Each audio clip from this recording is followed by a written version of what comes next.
Hello everyone, I'm Dr. Mohal Banker, intervention radiologist from Bankers Vascular Hospital. અને આજે આપણે case discuss કરવા જઈ રહ્યા છીએ સ્કિન એક્ઝેમા માટે. આ પેશન્ટ જેને તમે જોવો છો વેરિકોઝ વેઇનથી જે આ ખરજવું જે સ્કિન ચેન્જીસ ડેવલપ થયેલા હતા એ સ્કિન ચેન્જીસ ડેવલપ થયેલા અને એની સારવાર માટે ઘણા બધા ડૉક્ટર્સને બતાવ્યા અને આના કોન્સિક્વન્સીસ શું આવે છે એની આપણે આજે આ કેસમાં આજે ચર્ચા કરવા જઈ રહ્યા છીએ. સો જ્યારે પણ પેશન્ટને આવી રીતે સ્કિન ચેન્જીસ ડેવલપ થાય તો સૌથી પહેલાં ડર્મેટોલોજિસ્ટ પાસે જાય છે અને ડર્મેટોલોજિસ્ટને ઘણીવાર ખ્યાલ ના આવે કારણ કે આની પેથોલોજી આખી વેરિકોઝ વેન્સની છે but they are considering some different pathology અને એને કારણે સ્કિન બાયોપ્સી કરાવે છે જેનો રિપોર્ટ તમે અહીંયા જોઈ શકો છો.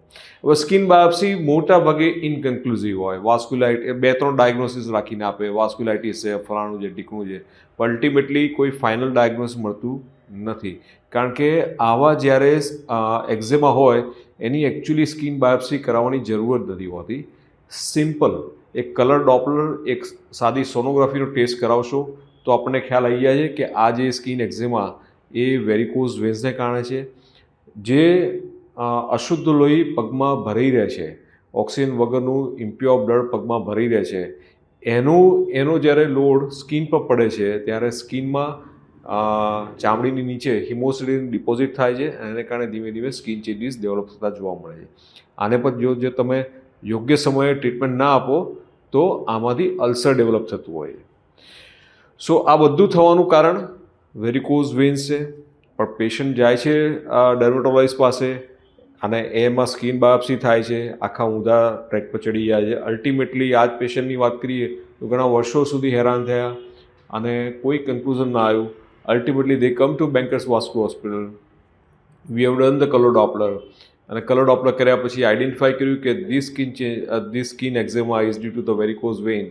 અને એકવાર આઈડેન્ટિફાઈ કર્યા પછી એની એક એડવાન્સ ટેકનિક છે ગ્લુથી સારવાર કરી તો વગર ઓપરેશને આ જે ખરજવું છે એ આગળ વધતું એને અટકાવી દીધું અને એને રિવર્સિબલ ફેઝમાં શરૂ થઈ ગયું. સો જ્યારે પણ તમારે સ્કિન એક્ઝેમા કે આવી રીતે સ્કિન ચેન્જીસ સ્કિન અલ્સર જોવા મળે તો don't go to any other speciality, come to Bankers vascular hospital. અને આની પરફેક્ટ એક બહુ સિમ્પલ સાયન્સ છે કે જો તમે રોગના આપણે જડમૂળ સુધી પહોંચશો તો જ તમે એનું જડમૂળ નાબૂદ કરી અને સારી સારવાર કરી શકશો. જો આનું જડમૂળ છે varicose veins induce with this venous eczema, એને તમે વેરિકોઝ વેન્સને જો તમે જડમૂળમાંથી જો તમે એને ટ્રીટમેન્ટ નહીં કરો તો અલ્ટિમેટલી સ્ટીરોઇડનો ઓઇન્ટમેન્ટ લગાવો ગમે તે કરો પણ આ જવાનું નથી. પેશન્ટ વર્ષો સુધી હેરાન થયા જ કરવાનું છે. આ જે વિનસ એક્ઝેમાના જે રૂટ કોઝ છે એને આઈડેન્ટિફાઈ કરી અને એની ટ્રીટમેન્ટ કરવી જરૂરી છે અને બેન્કર્સ વાસ્ક્યુલર હોસ્પિટલમાં એની પરફેક્ટ સારવાર થાય છે without any kind of cut, without any kind of operation. Non surgical ટ્રીટમેન્ટથી વેરિકોઝ વેનની સારવાર કરીએ છીએ અને પેશન્ટને ઘણું સારું થઈ જાય. So thank you so much for listening us. If you have any kind of question to ask me, I would be very happy to give you answer. Thank you.